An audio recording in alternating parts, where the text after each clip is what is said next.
हम इकरार करते हैं कि 5 वक्त की नमाज पढ़ेंगे, हम इकरार करते हैं कि ज़कात देंगे, हम इकरार करते हैं रमजान के पूरे महीने के रोजे रखेंगे, हम इकरार करते हैं कि हम हज करेंगे। सिर्फ इकरार करते हैं लेकिन करते कुछ नहीं है। क्या क़यामत के दिन हम अल्लाह ताला के सामने खड़े होकर ये कह सकते हैं कि अल्लाह तू मुझे जन्नत दे, तूने वादा किया था कि जिसने ला इलाहा इल्लल्लाह पढ़ा मुझको जन्नत देंगे। अय अल्लाह तू तेरा वादा था, तूने इकरार किया था। अल्लाह कहेगा मेरे बंदे मैंने कहा था, तुमने भी तो वादा किया था अल्लाह के अलावा कोई माबूद नहीं और मोहम्मद सल्लल्लाहु अलैहि वसल्लम अल्लाह के बंदे और रसूल हैं। यानी तुमने इस बात का इकरार किया था कि 5 वक्त की नमाज पढ़ना चाहिए, रोजा रखना चाहिए, हज करना चाहिए, ज़कात देना चाहिए। मेरे बंदे तूने अपने वादे को पूरा नहीं किया तो तूने जो इकरार किया था उस इकरार पर तू पूरा का पूरा कायम नहीं रहा तो मैं अपने वादे पर क्यों कायम रहूं? नहीं, अल्लाह तूने वादा किया था कि हम जन्नत देंगे, दे।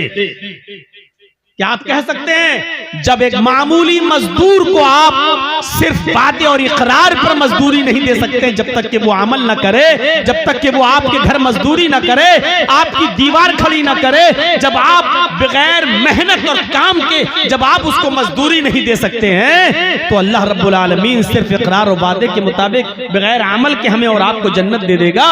ये कैसे हम उम्मीदें लगाए बैठे हैं, कैसे हमें ये ऐसी उम्मीदों से हम वाबस्ता हो गए हैं। हमें सोचना चाहिए ईमान इकरार का नाम है और अमले स्वाले उसी इकरार के वादे का नाम है। इस इकरार के मुताबिक तुम वादे पर पूरा पूरा अमल करोगे तो फिर तुम्हें मजदूरी मिलेगी, वरना हमें मजदूरी नहीं मिलेगी।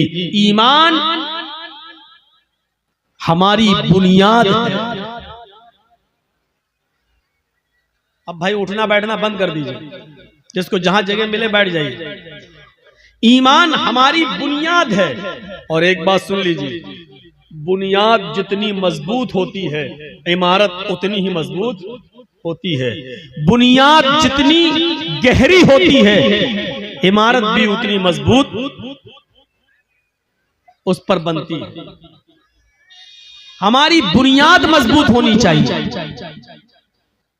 और हमारी बुनियाद क्या है? ईमान। और अगर कोई शख्स अपनी बुनियाद को छोड़ देगा, बहुत जबरदस्त मिसाल देने जा रहा हूं, जो शख्स अपनी बुनियाद को छोड़ देगा, बुनियाद से रिश्ता खत्म कर लेगा, वो शख्स कभी तरक्की नहीं कर सकता है, कभी बुलंदी पर नहीं पहुंच सकता है। कभी आपने आम के पेड़ के अंदर आम को लटकता हुआ देखा है? आपकी बस्ती में आम के गाछ बहुत होंगे, आम के पेड़ बहुत होंगे। आपने देखा होगा कि आम के सीजन में उसमें आम लगे हुए हैं। कभी आपने यह भी देखा होगा कि अगर हवा चली और हवा थोड़ी सी सख्त चल गई, तेज चल गई, आम के गुच्छे आपस में टकराते हैं। एक आम तेज हवा की वजह से टूटता है और वो आम जब टूट कर गिरता है तो वो जमीन के ऊपर आ जाता है। आपने कभी गौर किया कि जब आम टूटता है तो वो कहां गिरता है? अगर मैं सवाल करूं तो आप इसका जवाब ये देंगे कि आम जब पेड़ से टूटता है तो वो जमीन के ऊपर गिरता है। मैं आपसे पूछना चाहता हूं, आम जब टूटता है तो जमीन के ऊपर क्यों गिरता है? वो आसमान की तरफ क्यों नहीं जाता है? या आसमान उसको अपनी ऊपर क्यों नहीं खींचता है? हवा उसको लेकर भी तोड़ सकती थी, लेकिन हवा ने उसको जमीन पर ही क्यों पटका है? हवा उसको लेकर आसमान की तरफ क्यों नहीं गई? आम का ये फल हमें चीख चीख कर ये मैसेज दे रहा है, ये पैगाम दे रहा है, आए दुनिया वालों, जब तक हम अपनी बुनियाद से जुड़े थे, दिन पे दिन मीठे हो रहे थे, दिन पे दिन बड़े हो रहे थे, दिन पे दिन तरक्की कर रहे थे, दिन पे दिन हमारे अंदर उस पर मिठास आती जा रही थी, हम दिन पर दिन परवान चढ़ते जा रहे थे। लेकिन जब हमने अपनी बुनियाद से रिश्ता खत्म किया, जब हमने अपनी बुनियाद से रिश्ता तोड़ा, तो हमारा मुकद्दर जमीन की जिल्लत बन गई, हमारा मुकद्दर आसमान की बुलंदी नहीं बनी, क्योंकि हमने अपनी बुनियाद से अपना रिश्ता तोड़ लिया है, हमने अपनी बुनियाद से अपना रिश्ता खत्म कर लिया है। जो चीज अपनी बुनियाद से अपना रिलेशन, अपना कॉन्टेक्ट, अपना कनेक्शन, अपना ताल्लुक खत्म करती है, वो जलील होती है, बुलंदी पर नहीं जाती है। आम जब तक अपनी बुनियाद से चिपकाता, छोटा सा था, धीरे धीरे बड़ा होता जा रहा है, खट्टा था, धीरे धीरे उसमें मिठास आती जा रही है, हरा था, धीरे धीरे येलो कलर में बदलता जा रहा था। क्यों? क्योंकि वो अपनी बुनियाद से जुड़ा हुआ था। लेकिन जब उसने अपनी बुनियाद से अपना कनेक्शन खत्म किया, अपना रिश्ता तोड़ा, तो फिर वो जमीन के ऊपर आया, फिर वो जमीन के ऊपर गिरा और जमीन पर घूमने वाले छोटे छोटे बच्चे उस पर झपट पड़े और उसको चीर दिया, आम को फाड़ दिया, आम को, और उसको खा गए, लुकमा बना लिया। जो चीज अपनी बुनियाद से रिश्ता तोड़ती है वो ऐसे ही नोची जाती है और ऐसे ही खाई जाती है, लोगों का लुकमा बन जाती है। मुसलमानों, नौजवानों, तुम्हारी बुनियाद है ईमान। जब तक ईमान से अपना रिश्ता मजबूत रखोगे, तरक्की करोगे, बुलंदी पर जाओगे, और जब ईमान से अपना रिश्ता खत्म करोगे तो दुनिया तुम्हें अपना लुकमा बना लेगी, दुनिया तुम्हें अपने अंदर समो लेगी और तुम दुनिया की उंगलियों के इशारों पे चलोगे। तुम्हें डांस कराया जाएगा, तुम्हें नचाया जाएगा, तुम्हें फिराया जाएगा, तुम्हें अपने उंगलियों के इशारों पर चलाया जाएगा। इसलिए तुम्हें चलना पड़ेगा, क्योंकि तुमने अपनी बुनियाद से अपना रिश्ता खत्म कर लिया है, तुमने अपनी बुनियाद से अपना रिश्ता तोड़ लिया है। अगर चाहते हो तरक्की करें, अगर चाहते हो कि बुलंदी पर जाएं, अगर चाहते हो कि हुकूमत मिले, सरदारी मिले, तो तुम्हें ईमान के साथ अपना रिश्ता मजबूत करना होगा, अपनी बुनियाद के साथ अपना ताल्लुक जोड़ना होगा। मैं इस चीज को बहादुरी नहीं मानता हूं। चंद लड़कों के बीच में एक लड़की जाती है और चेहरा खोली हुई है, लेकिन बस ऊपर से पर्दा डाले हुए है और लोगों के बीच में जाकर अल्लाह अकबर का नारा लगा देती है। थोड़ी देर के लिए शाबाशी मिल जाएगी, थोड़े देर के लिए जज्बाती मुसलमान जज्बात में बह जाएंगे और उस लड़की की आवाज में आवाज मिलाकर फिर कलकत्ता में भी एहतिजाज होगा, कर्नाटक में भी एहतिजाज होगा, बंबई में भी एहतिजाज होगा। लेकिन हम इस एहतिजाज को सही नहीं मानते हैं। सही तो हम तब मानते जब एक लड़की हिजाब में गई और उसके हिजाब को उतरवाने की कोशिश की जा रही है, उसके हिजाब को उतरवाया जा रहा है, उसके इस हिजाब के उतरवाने की कैफियत को देखकर हम जितने भी मुसलमान हैं और जितने भी मुसलमान बहनें और माएं और बेटियां हैं, इनको इतना गुस्सा आ जाना चाहिए कि अब हमारे जिस्म से इन कमबख्तों ने हिजाब उतरवाने का प्लान बनाया है। आज से हम हिजाब जिद में पहनकर जाएंगे, हम अपने घरों से हिजाब की हिफाजत करेंगे। देखें कौन है जो हमसे हमारा हिजाब नोच सके और उठा सके। अगर उस लड़की के हिम्मत और बहादुरी और हौसले को सलाम कहना था तो इन तमाम औरतों को उस दिन के बाद से हिजाब पहनना शुरू कर देना चाहिए था।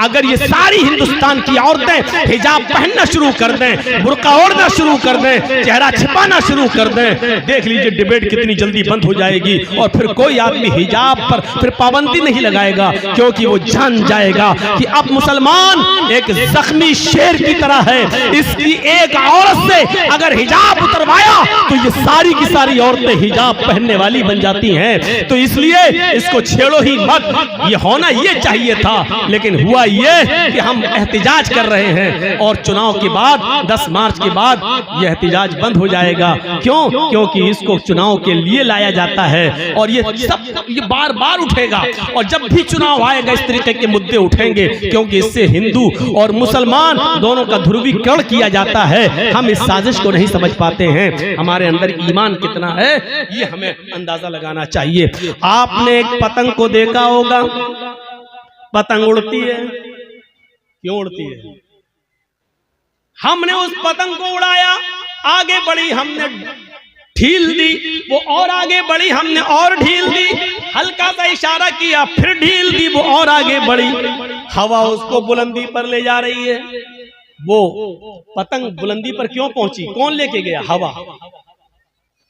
लेकिन थोड़ी देर के बाद आप देखते हैं दूसरी पतंग आती है और इस पतंग की डोर को काट देती है, इसके धागे को, मांझे को काट देती है। मैं कहता हूं हवा तो वही है जो अभी उस पतंग को ऊपर लेके जा रही थी, लेकिन जब उस पतंग की डोर कटती है तो फिर हवा उस पतंग को ऊपर लेकर क्यों नहीं जाती? अभी पतंग ऊपर लेकर जा रही थी, लेकिन अभी हवा उस पतंग को ऊपर लेके जा रही थी, लेकिन जब पतंग की डोर कटती है तो फिर वो हवा उस पतंग को ऊपर नहीं ले जाती है, बल्कि उसको जमीन पर आना पड़ता है। वही पतंग जो अभी ऊपर उड़ रही थी अब डोर से रिश्ता तोड़ती है तो वो हिचकोले खाते हुए, जंपिंग करते हुए, कूला मंडियां खाते हुए वो जमीन पर गिरती है। और जमीन पर भी फिर वही हाल होता है। छिछोरे लड़के, अनपढ़ लड़के, मोहल्ले के अंदर जिनको स्कूलों कॉलेजों में जाने की फुर्सत न हो, ऐसे छिछोरे लड़के उस पतंग के ऊपर टूट पड़ते हैं और उसकी छीना झपटी करके उसके टुकड़े टुकड़े कर देते हैं। ये पतंग जो आसमान की बुलंदी को छू रही थी इसलिए क्योंकि वो अपनी बुनियाद से जुड़ी हुई थी, अपनी डोर से रिश्ता मजबूत की हुई थी, बुलंदी पर जा रही थी। लेकिन जब उसकी डोर को, उसके धागे को काट दिया गया, उसके बुनियाद को तोड़ दिया गया, तो फिर वो पतंग फिर एक बालिश भी ऊपर नहीं जा सकी। फिर वो कुला मंडियां खाते हुए, जंपिंग करते हुए जमीन की ऊपर आती है, जमीन पर आती है और गिरती है और जमीन पर बैठे हुए लड़के उस पतंग को फाड़ देते हैं, लूट लेते हैं। एक पतंग पर 20 लड़के गिर पड़ते हैं कि हमें मिल जाए, हमें मिल जाए, और छीना झपटी में उस पतंग के पर खच्चे उड़ जाते हैं। वो पतंग जमीन पर क्यों आई? पतंग का डोर से कटकर जमीन पे गिरना हमें ये मैसेज दे रहा है कि पतंग ने अपनी डोर से अपना रिश्ता तोड़ लिया है। जब इसने अपनी बुनियाद से रिश्ता, कनेक्शन खत्म कर लिया है तो अब बुलंदी नहीं मिलेगी, आसमान की ऊंचाई नहीं मिलेगी। अब बुनियाद से रिश्ता खत्म करने के बाद जमीन पर आना पड़ेगा। जिल्लत उसका मस्कन बनेगी, जिल्लत उसका मुकद्दर बनेगी। अब वो बुलंदी नहीं कर सकती, बुलंदी पर नहीं जा सकती है क्योंकि बुनियाद से उसने अपना रिश्ता तोड़ा है। मुसलमानों, जब तक तुम कुरान से, ईमान से अपने रिश्ते को मजबूत रखोगे, बुलंदी करोगे, अल्लाह की कसम ऊपर जाओगे, अल्लाह की कसम इज्जत मिलेगी। वो भेड़ों बकरियों को चराने वालों को इज्जत किसने दी है?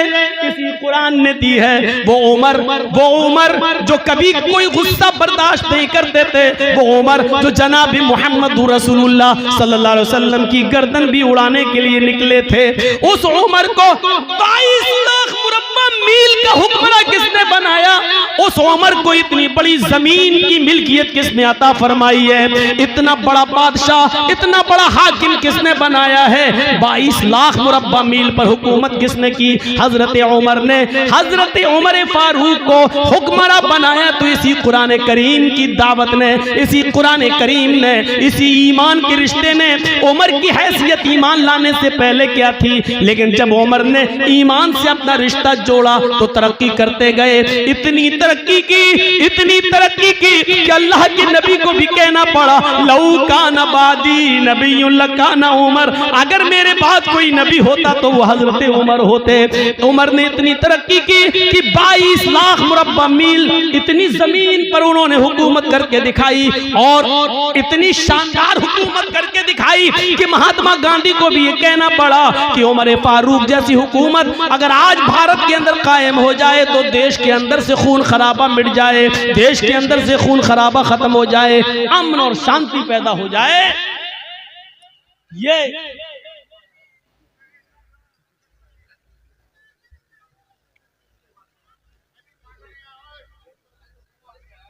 ये हमारे ईमान का हाल है। छोड़ दी, कोई बात नहीं, छोड़ दी। कोई लेडीज ही उनको कह दे जो लाइट मार रही है लाल वाली, कोई बच्ची होगी, छोटी होगी, हरकत कर रही होगी, छोड़ बैठी। আপনারা বসুন, একদম কেউ দাঁড়াবেন না। तो मेरी बात आपने अच्छी तरीके से समझ ली है।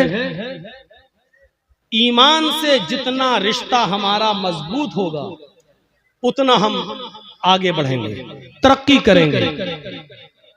इन मिसालों से अब हम समझ गए हैं कि हम जलील क्यों हैं, हम रुस्वा क्यों हैं, बदनाम क्यों हैं। इसका जवाब देने की जरूरत नहीं, क्योंकि आपके पास इसका जवाब है, आप जानते हैं इसका जवाब, और जवाब देने में कोई हर्ज नहीं। इसकी वजह यह है कि हमारी बुनियाद कमजोर है, हमने अपनी बुनियाद से अपना रिश्ता मजबूत नहीं किया।